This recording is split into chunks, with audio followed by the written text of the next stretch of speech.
Hebreo Kabanata 12.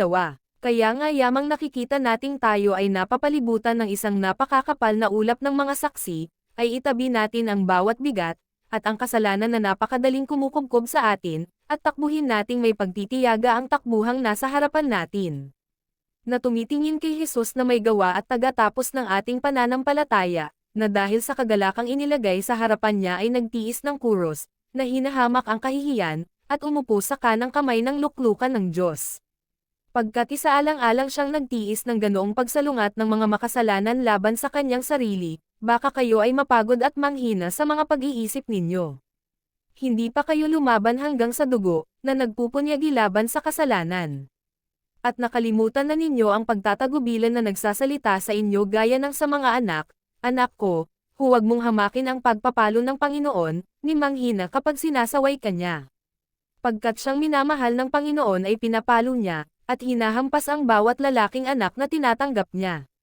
Kung tinitiis ninyo ang pagpapalo, ang Diyos ay nakikitungo sa inyo gaya ng sa mga lalaking anak, pagkat anong lalaking anak siya na hindi pinapalo ng ama.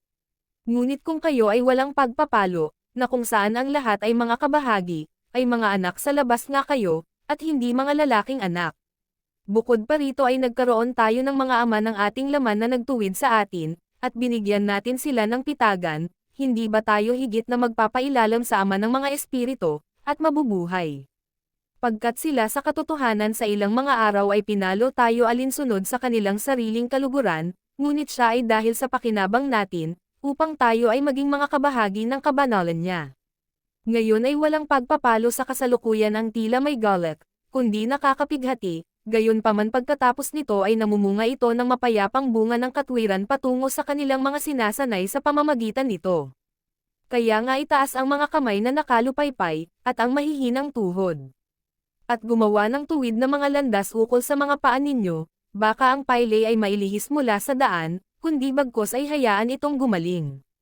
Sundan ang kapayapaan sa lahat ng tao, at ang kabanalan, na kung wala nito ay walang taong makakakita sa Panginoon.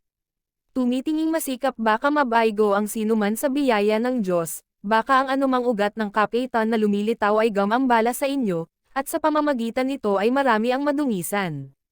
Baka mayroong sinumang mapakiapid, o lapastangang tao, gaya ni Esau, na siya dahil sa isang subo ng pagkain ay ipinagbili ang pagkapanganay niya. Pagkat nalalaman ninyo kung paanong pagkatapos, nang mamanahin na sana niya ang pagpapala, ay tinanggihan siya, pagkat wala siyang natagpuang dako ng pagsisisi, kahit hinanap niya ito ng maingat na may mga luha. Pagkat hindi kayo pumaparong patungo sa bundok na maaaring mahipo, at nasusunog ng apoy, ni sakay tayman, at dilim, at unos.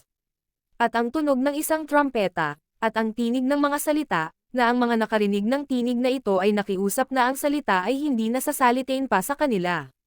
Pagkat hindi nila kayang tiisin ang iniutos, at kung kahit na isang hayop man ang gumalaw sa bundok, ito ay babatuhin, o tutuhugan ng isang panudla. At napakakilakilabot ang tanawin, na nasabi ni Moses, lubha akong natatakot at nanginginig smiley face. Ngunit kayo ay pumaparong patungo sa bundok Sion, at patungo sa lungsod ng buhay na Diyos, ang makalangit na Jerusalem, at patungo sa di mabilang na hukbo ng mga anghel.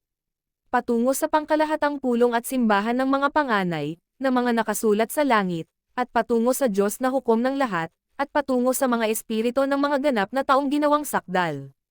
At patungo kay Jesus na tagapamagitan ng bagong kasunduan, at patungo sa dugo ng pagwiwisik, na nagsasalita ng mas mabubuting bagay kaysa ng kay Abel. Tiyaking huwag ninyong tanggihan siyang nagsasalita, pagkat kung hindi nakawala silang tumanggi sa kanya na nagsasalita sa lupa, lalong higit na hindi tayo makakawala, kung lalayo tayo mula sa kanyang nagsasalita mula sa langit, na ang tinig niya ay nagpayanig noon sa lupa, ngunit ngayon ay nangako siya, na nagsasabing, minsan pangyayanigan ko hindi lang ang lupa, kundi pati na rin ang langit, at ang salitang ito, minsan pa, ay nagpapahiwatig ng pag-aalis ng mga bagay na iyon na nayayanig, gaya ng mga bagay na ginawa, upang ang mga bagay na iyon na hindi maaaring mayanig ay matira. Kaya nga tayong tumatanggap ng isang kahariang hindi maaaring makilos, ay magkaroon tayo ng biyaya, na sa pamamagitan nito ay makapaglingkod tayo sa Diyos ng katanggap-tanggap na may paggalang at makadiyos na pagkatakot, pagkat ang ating Diyos ay isang tumutupok na apoy.